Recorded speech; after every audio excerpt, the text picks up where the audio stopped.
So for those of you that like flashy images and careful editing and all that stuff, this video may not be for you. I'm going through my files and I'm looking at some things that I have written many years ago, and I'm going to share them with you. So this is called The Key to Unlocking the Mystery of the So-Called Death of JFK. And what I did was I looked at all the news releases that came out immediately. And I monitored a lot of radio presentations of the drama scripted of JFK being assassinated in Dallas, Texas. And at the time there was a channel that had all of these, all of the radio presentations, as well as local television presentations and national news presentations of the hoax lie on November 22nd, 1963. The channel is still up. I believe it has a different name, but at one time it was called the JFK channel. That channel is pretty helpful if you want to do this kind of thing. Okay? So the local station reports this almost immediately, within about a half an hour. They're in the studio and they're saying, JFK's been shot and maybe killed, and then they'll say, we were there. But wait a minute. You know, how did you get so quickly from a crowded area back to your television station immediately? Okay? So that's a clue that it was all scripted. All right? So they insist that they were there. And then they have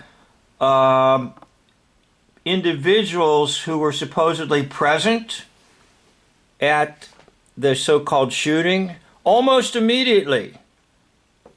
And they have so many, quote, coincidences. Seeing a young couple, watching the president traveling the parade route. The young couple all claims to have been eyewitnesses of the shooting.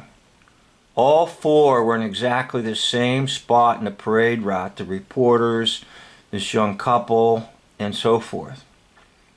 Okay?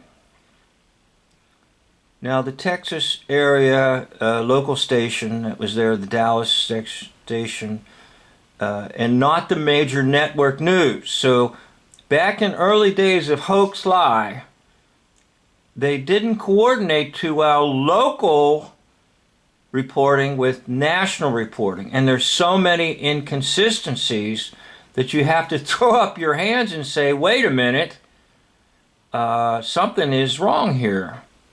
This can't possibly be true. Okay?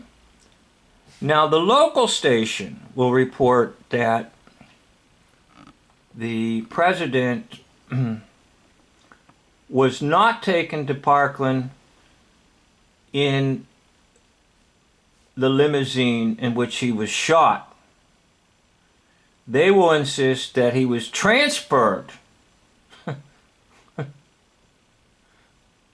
Transferred by bus and later dropped off. Eventually, the national news story will be that the motorcade proceeded to Parkland Hospital. All right? But even in the radio broadcast, they'll have conflicting stories that, oh, somehow there was a bus nearby and they transferred him off. And no, it wasn't the motorcade that arrived. He arrived separately from the motorcade.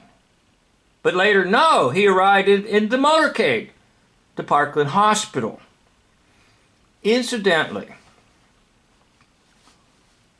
my family, we have a medical doctor on my mother's side, my mother's relative, who knew the medical doctor who was the examiner for Dallas, Texas. And he was told that he was not permitted to examine the slain body of President Kennedy. The actual official doctor who was to be the official representative for Dallas area was kept out of the so-called autopsy or examination of the so-called slain president of the United States. Now I'm just using my script as kind of a basis for talk, and if you want you can kind of freeze frame it.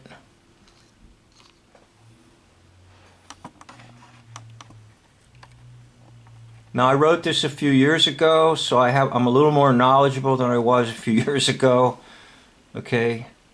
But the big thing for me was the local television station will have footage, film footage of Jackie, who incidentally is Marilyn Monroe, arriving at Parkland Hospital by herself. They filmed it in advance. They will show her arriving separately in another vehicle to Parkland Hospital. But later, everything will be changed, and to say that no, President and Jacqueline Kennedy both arrived at Parkland with the motorcade, the limo. Now what is it? There is footage, and I have shown that in two of my videos somewhere, of Jackie arriving separately, the president's wife. So it makes no sense. And the reason it makes no sense is because it was all scripted. And I believe, thanks to information by someone who was on YouTube, but I don't think they're present anymore, it appeared to be an RKO production. And later bought by Lucy and Desi Arnaz, the studio where all this produced all this film. Okay? Okay, so there are numerous inconsistencies in this presentation or script, and you will find them very clearly if you listen to the radio broadcast, okay? And you are spoon-fed these lies and propaganda about November 22nd, 1963, as you stay tuned to your radio. And incidentally, in 1963, radio was probably more dominant than television. Many people were still struggling to buy a television set, and networks were not on the air 24/7 like they are now. So you have to realize it was still pretty much a radio-dominated society. And the radio was informing people. And all the radio reports have many, many inconsistencies. And then later on, they had to settle for an official version. Okay? Now these are just thoughts, and I'm just presenting some of my writings. And so you got three options. Option one, you can believe the Warren Commission, which is nonsense. Option two, by the way, that's where I was for many, many years. Secret assassination by some unknown group. Now, I never, ever, ever, throughout my college years and later on into my so-called adult years and into my career years, never considered option 3, which is it was just a media atrocity. And I like to use this word. I borrowed it from a book about Japanese media atrocity. Yeah, it's an atrocity, all right. No doubt about it if a president is shot and killed. But it's only atrocity in media. It's a real, R-E-E-L, atrocity. So, option 3 is the best. In fact, it is the truth, okay,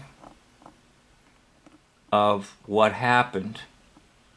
And again, it was to take America into total shock because Camelot was destroyed, okay?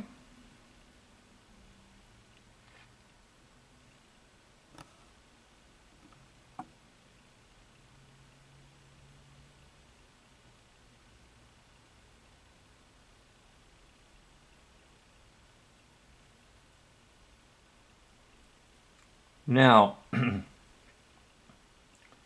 these are just my thoughts about why this was done, and many will have different thoughts.